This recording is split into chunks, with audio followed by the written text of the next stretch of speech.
On continue d'en parler dans votre tout nouveau rendez-vous avec vous, Benjamin Duhamel. Bonjour Benjamin, ça s'appelle Tout le monde veut savoir. Et oui, tout le monde veut savoir à quoi elle va ressembler cette nouvelle émission. Absolument, bonsoir Perrine, bonsoir à tous. Je suis très heureux de vous retrouver pour ce nouveau rendez-vous chaque soir à 18h50 sur BFM TV.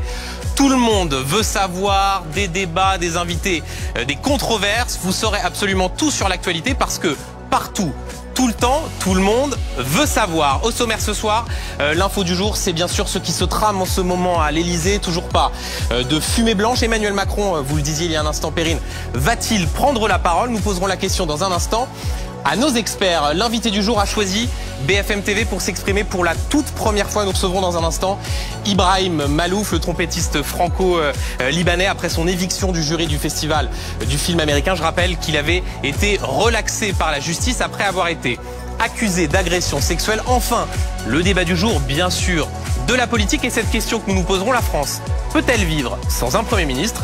Tout le monde veut savoir. Voilà le sommaire, c'est parti.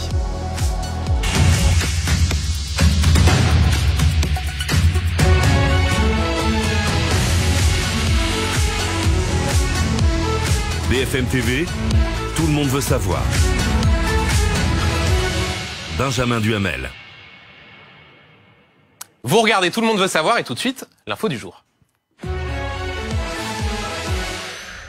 Et je le disais il y a un instant, on attend toujours, on peut dire encore une fumée blanche, ou c'est devenu un peu un poncif. Allez, on le dit quand même, une fumée blanche du côté de l'Elysée pour savoir ce que vont donner ces concertations, ces consultations, si oui ou non il y aura une prise de parole du président de la République. Je salue ceux qui vont m'accompagner, qui vont essayer de décrypter et qui vont dire des choses. On enregistre, on verra demain si vous avez eu raison ou pas. Bonsoir Amandine Atalaya. Bonsoir Benjamin. Éditorialiste politique BFM TV. Bonsoir Mathieu Croissando. Bonsoir. Éditorialiste première édition. Bonsoir Thomas Legrand. Bonsoir. Éditorialiste, producteur sur France Inter. Et bonsoir Guillaume Tabar. Bonsoir éditorialiste Benjamin. politique dans le Figaro. On vous lit tous les matins avec beaucoup de plaisir. Avant de vous poser cette question, on va aller au plus près du terrain, retrouver celui qui est habitué à attendre, à patienter. C'est Mathieu Coach qui suit l'Elysée pour BFM TV. Bon alors Mathieu, on est habitué à ce genre de chorégraphie. Là, à quoi il faut s'attendre? Essayez de nous éclairer parce que on est un petit peu perdu.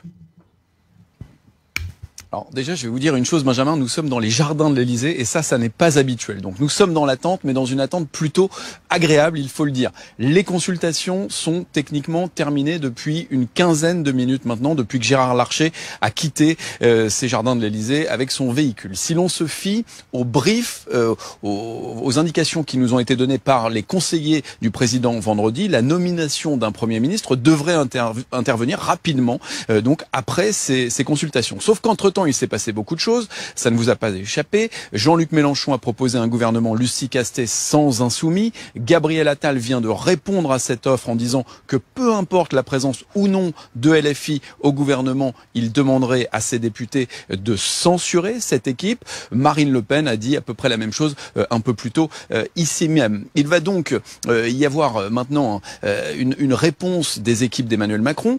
Est-ce que l'on repart sur un cycle de négociation?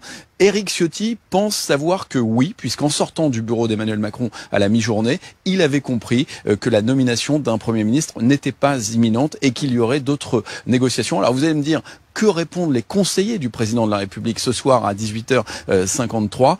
Eh bien, rien du tout. C'est silence radio ici. Donc je vous propose de vous rappeler, Benjamin, dès qu'on en sait plus, dès que ça bouge ici. Merci beaucoup Mathieu Coach en direct de l'Elysée avec Romain Lavoie. On notera qu'en fait c'est Éric Ciotti qui donne le plus d'informations sur l'agenda. C'est quand même assez singulier. Si c'est vrai, si c'est vrai, si c'est vrai. Je commence avec vous Amandine. Effectivement Mathieu rappelait les deux informations qui nous sont parvenues. D'abord ce que dit le nouveau Front Populaire, à savoir qu'ils refuseront d'aller à l'Elysée à moins que ce soit pour parler de la composition du gouvernement Lucie Castet.